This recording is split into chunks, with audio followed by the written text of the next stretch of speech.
Vous avez appris qu'il a été dit « Tu ne commettras point d'adultère ». Mais moi je vous dis que quiconque regarde une femme pour la convoiter a déjà commis un adultère avec elle dans son cœur. Si ton œil droit est pour toi une occasion de chute, arrache-le et jette-le loin de toi. Car il est avantageux pour toi qu'un seul de tes membres périsse et que ton corps entier ne soit pas jeté dans la géhenne. Et si ta main droite est pour toi une occasion de chute, coupe-la et jette-la loin de toi. Car il est avantageux pour toi qu'un seul de tes membres périsse et que ton corps entier n'aille pas dans la géhenne. Il a été dit que celui qui répudie sa femme lui donne une lettre de divorce. Mais moi, je vous dis que celui qui répudie sa femme, sauf pour cause d'infidélité, l'expose à devenir adultère, et que celui qui épouse une femme répudiée commet un adultère. Ayant appelé à lui la foule, il lui dit « Écoutez et comprenez, ce n'est pas ce qui entre dans la bouche qui souille l'homme, mais ce qui sort de la bouche, c'est ce qui souille l'homme. » Alors ses disciples s'approchèrent et lui dirent « Sais-tu que les pharisiens ont été scandalisés des paroles qu'ils ont entendues ?» Il répondit « Toute plante que n'a pas plantée mon Père céleste sera déracinée. Laissez-les, ce sont des aveugles qui conduisent des aveugles. Si un aveugle conduit un aveugle, ils tomberont tous deux dans une fosse. » Pierre, prenant la parole, lui dit « Explique-nous cette parabole. » Et Jésus dit « Vous aussi êtes-vous encore sans intelligence? Ne comprenez-vous pas que tout ce qui entre dans la bouche va dans le ventre, puis est jeté dans les lieux secrets? Mais ce qui sort de la bouche vient du cœur, et c'est ce qui souille l'homme. Car c'est du cœur que viennent les mauvaises pensées, les meurtres, les adultères, les impudicités, les vols, les faux témoignages, les calomnies. Voilà les choses qui souillent l'homme. Non, la main de l'Éternel n'est pas trop courte pour sauver, ni son oreille trop dure pour entendre. Mais ce sont vos crimes qui mettent une séparation entre vous et votre Dieu. Ce sont vos péchés qui vous cachent sa face et l'empêchent de vous écouter. Car vos mains sont souillées de sang et vos doigts de crime, vos lèvres profèrent le mensonge. Votre langue fait entendre l'iniquité. Nul ne se plaint avec justice, nul ne plaide avec droiture. Ils s'appuient sur des choses vaines et disent des faussetés. Ils conçoivent le mal et enfantent le crime. Ils couvent en des œufs de basilic et ils tissent des toiles d'araignée. Celui qui mange de leurs œufs meurt. Et si l'on en brise un, il sort une vipère. Leurs toiles ne servent point à faire un vêtement, et ils ne peuvent se couvrir de leur ouvrage. Leurs œuvres sont des œuvres d'iniquité, et les actes de violence sont dans leurs mains. Leurs pieds courent au mal, et ils ont hâte de répandre le sang innocent. Leurs pensées sont des pensées d'iniquité. Le ravage et la ruine sont sur leur route. Ils ne connaissent pas le chemin de la paix. Et il n'y a point de justice dans leur voie. Ils prennent des sentiers détournés. Quiconque y marche ne connaît point la paix. C'est pourquoi l'arrêt de délivrance est loin de nous, et le salut ne nous atteint pas. Nous attendons la lumière, et voici les ténèbres, la clarté, et nous marchons dans l'obscurité. Nous tâtonnons comme des aveugles le long d'un mur, nous tâtonnons comme ceux qui n'ont point Dieu. Nous chancelons à midi comme de nuit. Au milieu de l'abondance, nous ressemblons à des morts. Vous servirez l'Éternel votre Dieu, et il bénira votre pain et vos eaux, et j'éloignerai la maladie du milieu de toi. Nul n'est saint comme l'Éternel. Il n'y a point d'autre Dieu que toi. Il n'y a point de rocher comme notre Dieu. Que tu es donc grand, Éternel Dieu, car nul n'est semblable à toi, et il n'y a point d'autre Dieu que toi, d'après tout ce que nous avons entendu de nos oreilles. Louez l'Éternel, car il est bon, car sa miséricorde dure à toujours. À toi, Éternel, la grandeur, la force et la magnificence, l'éternité et la gloire, car tout ce qui est au ciel et sur la terre t'appartient. À toi, Éternel, le règne, car tu t'élèves souverainement au-dessus de tout. Je dis à l'Éternel, tu es mon Seigneur, tu es mon souverain bien. Il persévérait dans l'enseignement des apôtres, dans la communion fraternelle, dans la fraction du pain et dans les prières. Ils étaient chaque jour tous ensemble assidus au temple. Ils rompaient le pain dans les maisons et prenaient leur nourriture avec joie et simplicité de cœur, louant Dieu et trouvant grâce auprès de tout le peuple. Et le Seigneur ajoutait chaque jour à l'Église ceux qui étaient sauvés. La multitude de ceux qui avaient cru n'était qu'un cœur et qu'une âme. Nul ne disait que ses biens lui appartinssent en propre, mais tout était commun entre eux. Pierre donc était gardé dans la prison, et l'Église ne cessait d'adresser pour lui des prières à Dieu.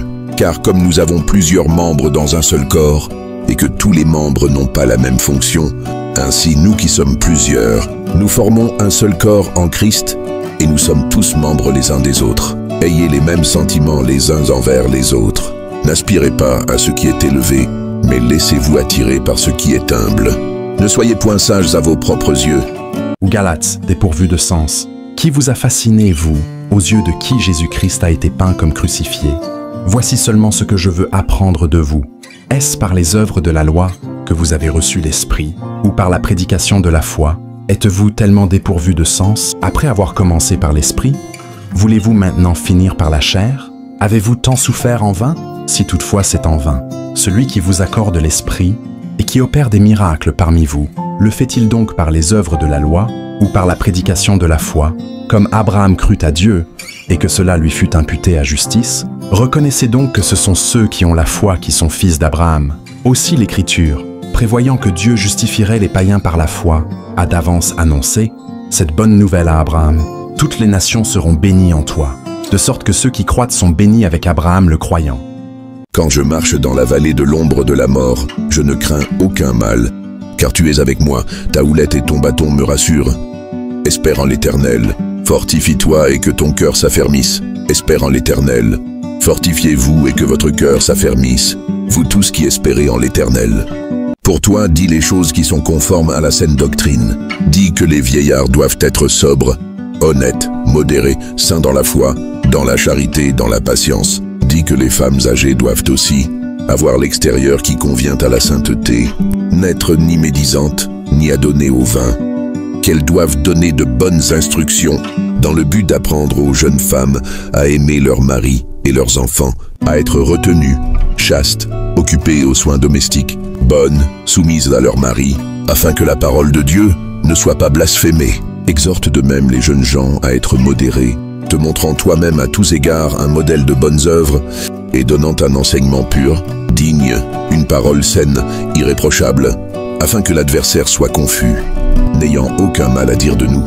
Exhorte les serviteurs à être soumis à leur maître, à leur plaire en toutes choses, à n'être point contredisant, à ne rien dérober, mais à montrer toujours une parfaite fidélité, afin de faire honorer en tout la doctrine de Dieu notre Sauveur.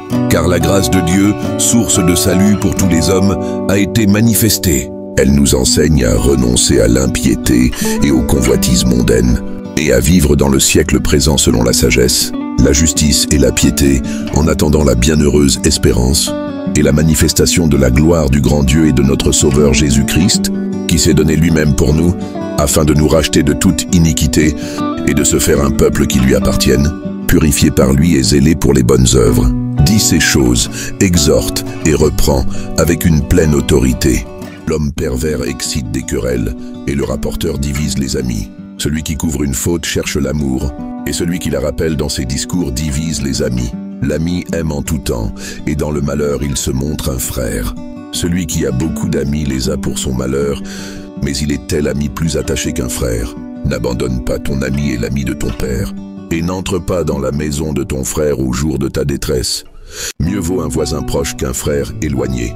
Comme le fer aiguise le fer, ainsi un homme excite la colère d'un homme. Deux valent mieux qu'un, parce qu'ils retirent un bon salaire de leur travail. Car s'il tombe, l'un relève son compagnon. Mais malheur à celui qui est seul et qui tombe, sans avoir un second pour le relever. Et si quelqu'un est plus fort qu'un seul, les deux peuvent lui résister. Et la corde à trois fils ne se rompt pas facilement. Et tu aimeras ton prochain comme toi-même. Il n'y a pas de plus grand amour que de donner sa vie pour ses amis. Tu ne haïras point ton frère dans ton cœur. Tu auras soin de reprendre ton prochain. Mais tu ne te chargeras point d'un péché à cause de lui. Tu ne te vengeras point. Et tu ne garderas point de rancune contre les enfants de ton peuple. Tu aimeras ton prochain comme toi-même. Je suis l'Éternel. La haine excite des querelles, mais l'amour couvre toutes les fautes. L'insensé laisse voir à l'instant sa colère, mais celui qui cache un outrage est un homme prudent. C'est seulement par orgueil qu'on excite des querelles, mais la sagesse est avec ceux qui écoutent les conseils. Celui qui est lent à la colère a une grande intelligence, mais celui qui est prompt à s'emporter proclame sa folie. Une réponse douce calme la fureur, mais une parole dure excite la colère.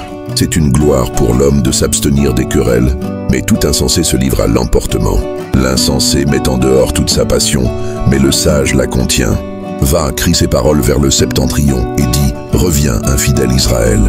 Dis l'Éternel, je ne jetterai pas sur vous un regard sévère, Car je suis miséricordieux, dit l'Éternel. Je ne garde pas ma colère à toujours. Car voici le jour vient, ardent comme une fournaise. Tous les hautains et tous les méchants seront comme du chaume. Le jour qui vient les embrasera, dit l'Éternel des armées. Il ne leur laissera ni racine ni rameau. Mais pour vous qui craignez mon nom, se lèvera le soleil de la justice, et la guérison sera sous ses ailes. Vous sortirez, et vous sauterez comme les veaux d'une étable, et vous foulerez les méchants, car ils seront comme de la cendre sous la plante de vos pieds. Au jour que je prépare, dit l'Éternel des armées. Souvenez-vous de la loi de Moïse, mon serviteur, auquel j'ai prescrit en Horeb, pour tout Israël, des préceptes et des ordonnances. Voici, je vous enverrai Élie, le prophète, avant que le jour de l'Éternel arrive, ce jour grand et redoutable. Il ramènera le cœur des pères à leurs enfants, et le cœur des enfants à leurs pères, de peur que je ne vienne frapper le pays d'interdit. Le lendemain, les chefs du peuple, les anciens et les scribes s'assemblèrent à Jérusalem avec Anne, le souverain sacrificateur, Caïphe, Jean, Alexandre et tous ceux qui étaient de la race des principaux sacrificateurs. Ils firent placer au milieu d'eux Pierre et Jean et leur demandèrent « Par quel pouvoir ou au nom de qui avez-vous fait cela ?» Alors Pierre, rempli du Saint-Esprit, leur dit « Chefs du peuple et anciens d'Israël, puisque nous sommes interrogés aujourd'hui sur un bienfait accordé à un homme malade, afin que nous disions comment il a été guéri, sachez-le tous, et que tout le peuple d'Israël le sache. C'est par le nom de Jésus-Christ de Nazareth que vous avez crucifié et que Dieu a ressuscité des morts. C'est par lui que cet homme se présente en pleine santé devant vous. Jésus est la pierre rejetée par vous qui bâtissez, et qui est devenue la principale de l'angle. Il n'y a de salut en aucun autre, car il n'y a sous le ciel aucun autre nom qui ait été donné parmi les hommes, par lequel nous devions être sauvés. Lorsqu'ils virent l'assurance de Pierre et de Jean, ils furent étonnés, sachant que c'étaient des hommes du peuple sans instruction, et ils les reconnurent pour avoir été avec Jésus. Mais comme ils voyaient, là près d'eux, l'homme qui avait été guéri, ils n'avaient rien à répliquer. Et quand j'aurai le don de prophétie, la science de tous les mystères et toute la connaissance, quand j'aurai même toute la foi jusqu'à transporter des montagnes, si je n'ai pas la charité, je ne suis rien. La charité est patiente, elle est pleine de bonté. La charité n'est point envieuse. La charité ne se vante point. Elle ne s'enfle point d'orgueil. Elle ne fait rien de malhonnête. Elle ne cherche point son intérêt. Elle ne s'irrite point. Elle ne soupçonne point le mal. Maintenant donc ces trois choses demeurent, la foi, l'espérance, la charité. Mais la plus grande de ces choses, c'est la charité. Que tout ce que vous faites se fasse avec charité, afin qu'il vous donne, selon la richesse de sa gloire, d'être puissamment fortifié par son esprit dans l'homme intérieur, en sorte que Christ habite dans vos cœurs par la foi, afin qu'étant enracinés et fondés dans l'amour, en toute humilité et douceur, avec patience, vous supportant les uns les autres avec charité, vous efforçant de conserver l'unité de l'esprit par le lien de la paix. Tous les publicains et les gens de mauvaise vie s'approchèrent de Jésus pour l'entendre. Et les pharisiens et les scribes murmuraient, disant, « Cet homme accueille des gens de mauvaise vie et mange avec eux. » Mais il leur dit cette parabole, « Quel homme d'entre vous, s'il a 100 brebis et qu'il en perde une, ne laisse les 99 autres dans le désert pour aller après celle qui est perdue, jusqu'à ce qu'il la retrouve? Lorsqu'il l'a retrouvée, il la met avec joie sur ses épaules. Et, de retour à la maison, il appelle ses amis et ses voisins et leur dit « Réjouissez-vous avec moi, car j'ai retrouvé ma brebis qui était perdue. » De même, je vous le dis, il y aura plus de joie dans le ciel pour un seul pécheur qui se repent que pour 99 justes qui n'ont pas besoin de repentance. Ou quelle femme, si elle a 10 drachmes et qu'elle en perd une, n'allume une lampe, ne balaie la maison et ne cherche avec soin jusqu'à ce qu'elle la retrouve. Lorsqu'elle l'a retrouvée, elle appelle ses amies et ses voisines et dit « Réjouissez-vous avec moi, car j'ai retrouvé la drachme que j'avale perdue. » De même, je vous le dis, il y a de la joie devant les anges de Dieu pour un seul pécheur qui se repent. Vous servirez l'Éternel votre Dieu, et il bénira votre pain et vos eaux, et j'éloignerai la maladie du milieu de toi. Nul n'est saint comme l'Éternel. Il n'y a point d'autre Dieu que toi. Il n'y a point de rocher comme notre Dieu. Que tu es donc grand, Éternel Dieu, car nul n'est semblable à toi, et il n'y a point d'autre Dieu que toi, d'après tout ce que nous avons entendu de nos oreilles. Louez l'Éternel, car il est bon, car sa miséricorde dure à toujours.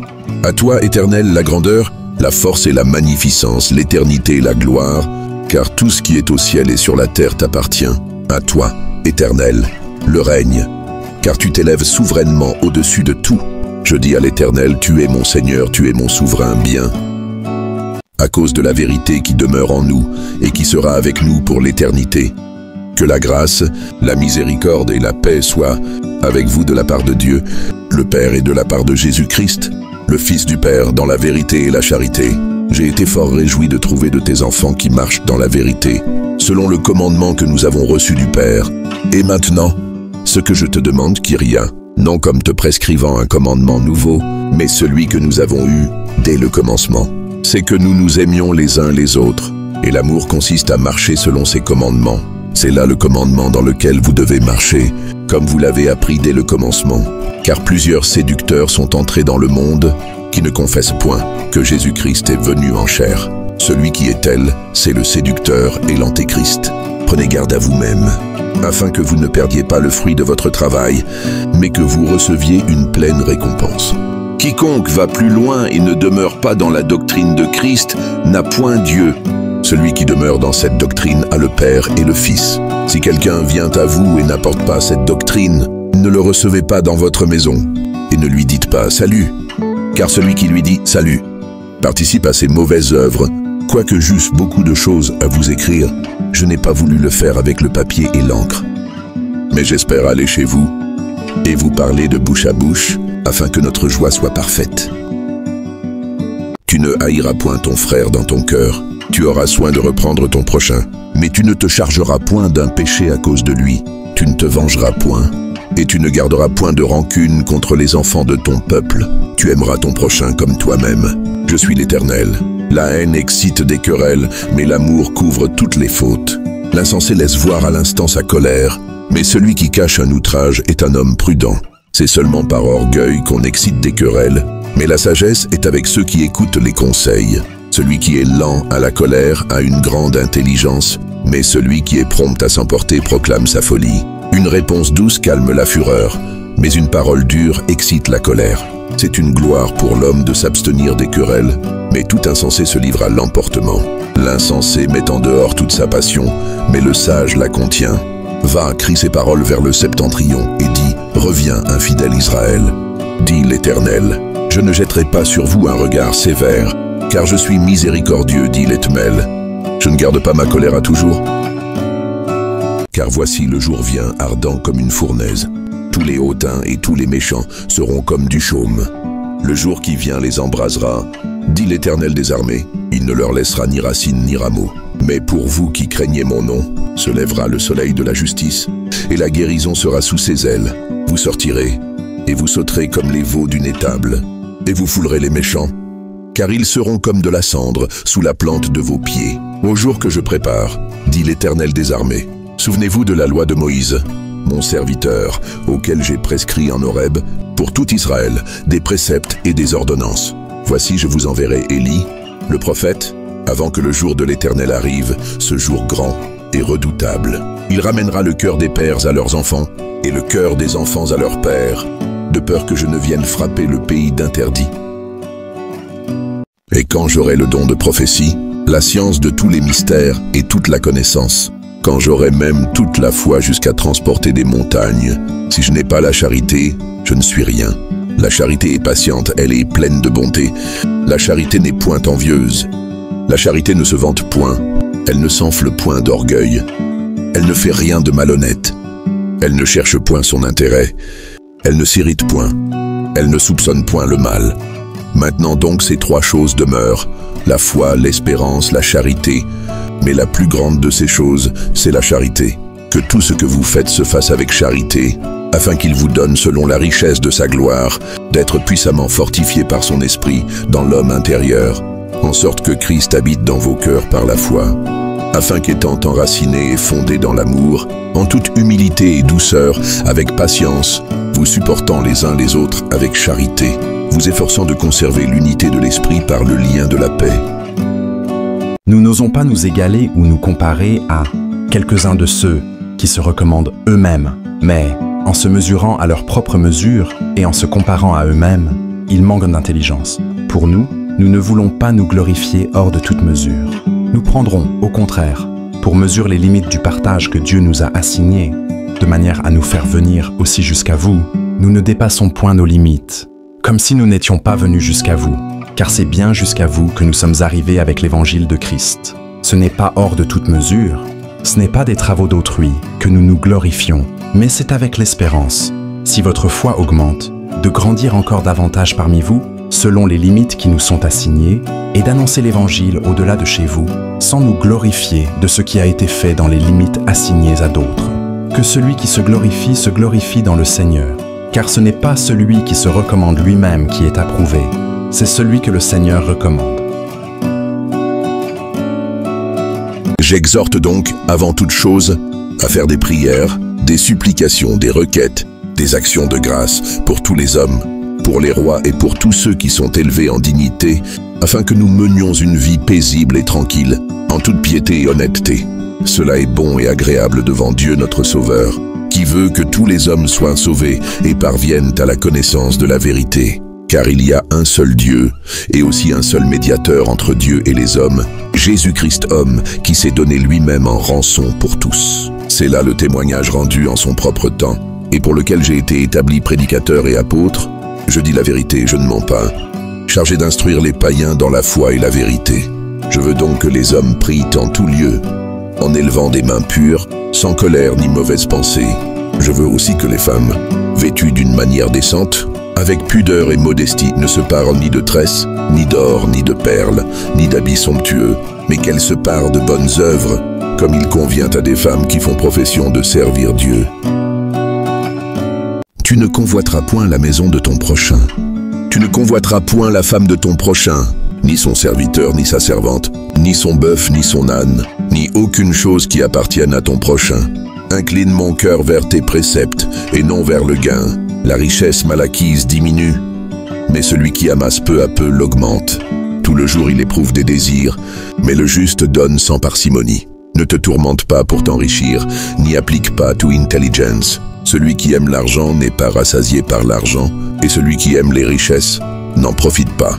C'est encore là une vanité, comme il est sorti du ventre de sa mère. Il s'en retourne nu ainsi qu'il était venu, et pour son travail n'emporte rien qu'il puisse prendre dans sa main. Ne vous amassez pas des trésors sur la terre, où la teigne et la rouille détruisent, et où les voleurs percent des robes. Mais amassez-vous des trésors dans le ciel, où la teigne et la rouille ne détruisent point, et où les voleurs ne percent ni ne dérobent. Nul ne peut servir deux maîtres, car où il haïra l'un et aimera l'autre, ou il s'attachera à l'un et méprisera l'autre.